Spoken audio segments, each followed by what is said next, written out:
Coach Ken Miller. You got another fantastic game out of Kevin Durant, but it seems that these games are coming down to guys like in Game 2, it was McGee and Livingston, and then your production from those two. And can you speak about the performance Jordan Bell had in just 12 minutes? Yeah, I mean, we're not playing our bench as many minutes in this series as we have in the past, at least in the last few years. But we're getting really good production from Sean's had a tremendous series. Jordan Bell was really good tonight. I mean, we needed his athleticism and his ability to guard multiple positions, and JaVale gave us great minutes as well. So. You know, we've got a lot of depth. We've got a lot of guys who can play, and they're all chipping in. But we should probably go back to Kevin Durant, shouldn't we? That was amazing what he did out there tonight. Some of those shots, I don't think anybody in the world can hit those but him. He was incredible. Melissa News Group. Steve, what did you think of Andre Iguodala's?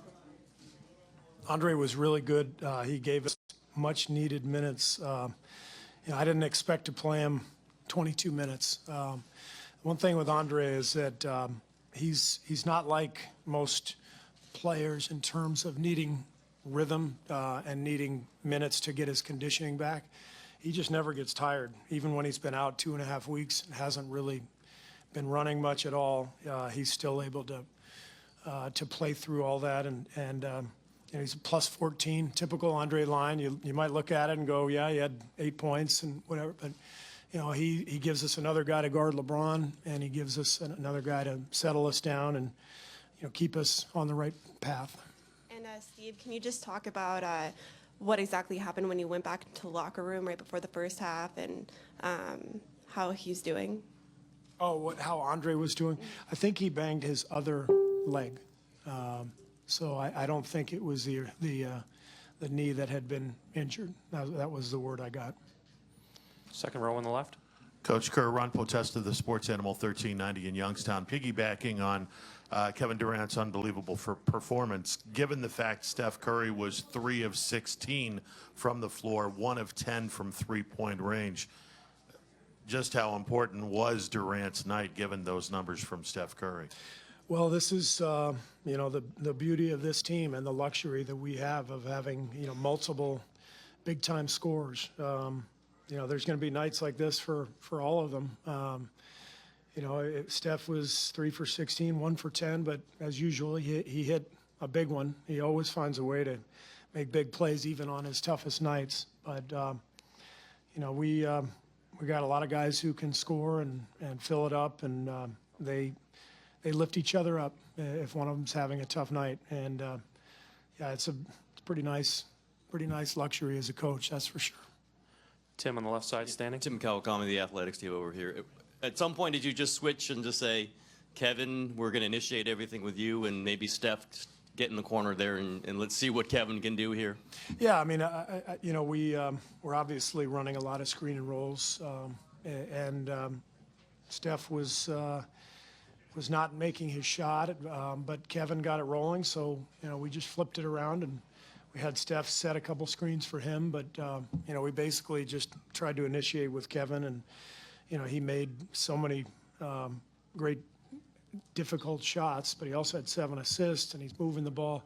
I just like the way he's attacking. You know, he's not waiting around. He's attacking right away on the catch, and it's devastating to have to guard that. Phil here in the front. Hey, Steve. Phil Barber, Santa Rosa Press Democrat. Kevin Love really hurt you guys in the first half, rebounding and shooting. Seemed like second half the team did a better job against him. What changed? I think our attention to detail on the glass got better. I think they had 10 offensive boards in the first half and only 5 in the second. The way we are built and the way Cleveland is built, they've got an edge there. So our guards really have to get back into the play. And it's not enough if you look and you see somebody has Tristan Thompson boxed out one-on-one. That's not enough. Our guards got to go back and crack down and put another body on him. And same with Love. And did a better job of that in the second half. Tim in the back right.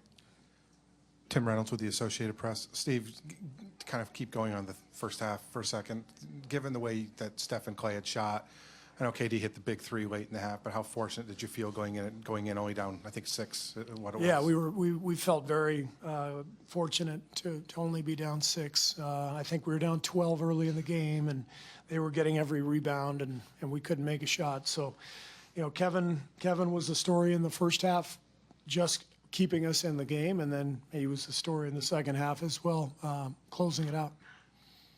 Second to last row in the back. Coach Logan Murdoch-Berry at News Group. We talked about JaVale a little bit in there, but you know he hasn't played this much since I think the San Antonio series. What has he been for you guys, not only in this game, but how has he been, you know, when he hasn't been playing and all that?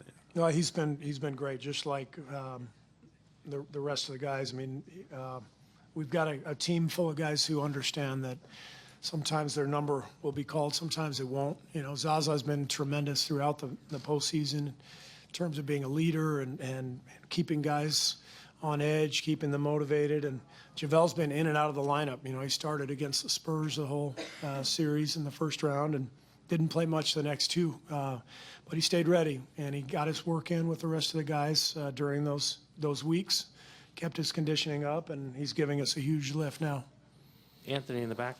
Anthony Slater with The Athletic. Steve, Right I was side. just wondering if the way On the right. Durant rebounds, especially early in the game, indicates to you what type of night he's going to have. I think he had 7 first-quarter rebounds and was active on the glass. It's always a good indicator, you know, when he's active defensively and on the glass. It's a good indicator that he's going to have a big night. And his overall game tonight was, I mean, ridiculous. The passing, the rebounding, the scoring, and it wasn't just the number of points. It seemed like every time we needed a bucket, he got it for us. Tom, last one in the back. Tom Reed, The Athletic. Steve, again, in game, just like in game 2, it seemed LeBron got his triple-double, but it seemed like you guys really made him work for everything he got tonight. Can you talk, and you threw a lot of bodies at him. Yeah. Can you talk about the way that you played against him, and did you think that he kind of wore down there toward the end? I don't think he wore down, but it definitely helped us to have Andre back tonight and have another body on him. It helped us stay fresher. I thought that was the big difference. You know, LeBron's going to do what he does every single night. We know that. But having Andre out there for 20-plus minutes gave KD a little bit of a rest and gave Draymond a little bit of a rest and Clay. And so I think we were able to stay fresher over the course of the game with Andre back. Thank you, Thank you. Coach.